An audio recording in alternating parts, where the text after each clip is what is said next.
Thank you. Yes, sir. This question is addressed to Mr. Praveen Goel. I'm Bala, I'm from Microsoft. We do commercial vehicle design, also CAE included. You have shown your CAE and integrated design part is actually sort of plateaued out. Is it non-availability of capacity in the Indian operation or non-offshore ability? Which way it is? So you say why we are doing it here in India? It's not growing. It's sort of. Oh, it's not growing. It's almost the same. Okay, it's not growing as a percentage, but absolute term it is growing. We started 8 years back. I would say about 50 engineers in India, and today we have 400 plus engineers. So all of those segments are growing actually. So it's not that is not growing, but it's not growing in the relative term. For the growth in relative terms, would you be interested in looking at other opportunities like companies like that? Definitely, we are always looking for what is best available for TAW. But as all of you are aware that these are long-term relationships. It takes a lot of investment in order to work these relationships. So it's not a switch on and off. Where you can say, okay, let's switch from CNC and start into XYZ. If there is a value proposition, TAW is always looking for it. I appreciate that. Thank you, Praveen. Yes, sir. My name is Kishore Patil from KPX. I have two questions. One question is looking at the data and the presentation, it looks to me that the level of engineering activity has been much higher as compared to the embedded software or automotive electronics, if I have to say, in terms of at least the activity and the numbers. And that's the impression I got, maybe wrong. So I just wanted to find out whether, how do you rate China in this area against India in terms of availability, cost, and domain knowledge? That is question one. And the second question is, do you think over the next 2, 3 years or 4 years, automotive electronics and the embedded software area would grow faster as compared to mechanics? Alok, would you like to answer the question you have specifically in China? Actually, as far as electronics is concerned, China we haven't have much experience, but we have experience in Eastern Europe.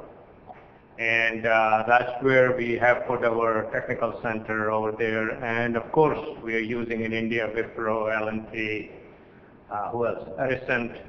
Those are the 3 vendors we are using in the embedded software domain. So really that's where we are. So I cannot comment without much data on your question about China. I can talk a little bit from my experience. Frankly, I see the level of competency of engineers in India as being better than China. From what I've seen, I'm not going to say that's an industry recognized statement at all, but that's certainly what I'm seeing. And in fact, I'm in the process of putting 6 engineers from our Bangalore Center on expat assignment into China to help augment our resources there, because we're having difficulty finding the type of talent we need to perform the work there. Yes, sir. Yeah.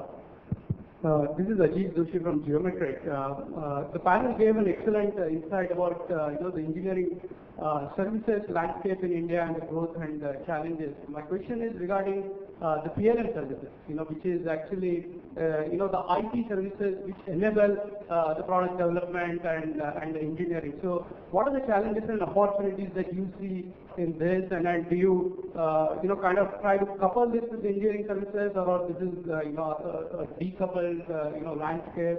And would just be interested in listening to your views, because India is really all this conference is about IT, and it is primarily about business IT.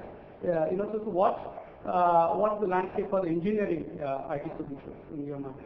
Vikas, you might like to give a first larger perspective?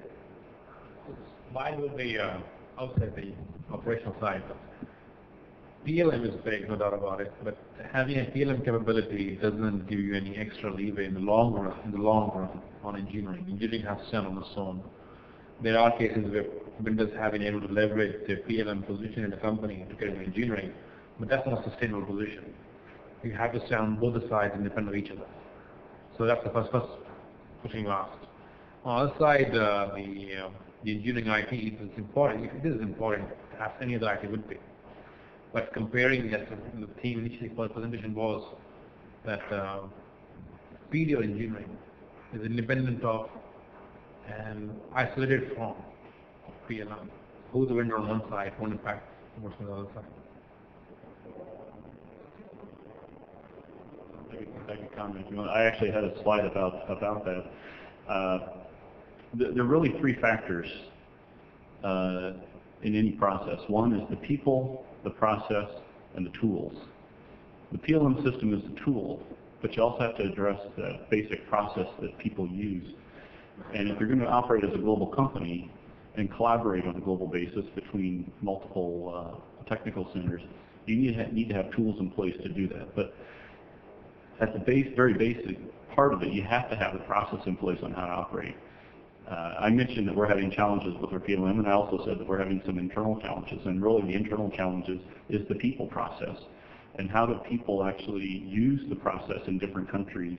Does everyone have the same definition of what a change request is? Does everyone have the same definition of when you put a change request into the system?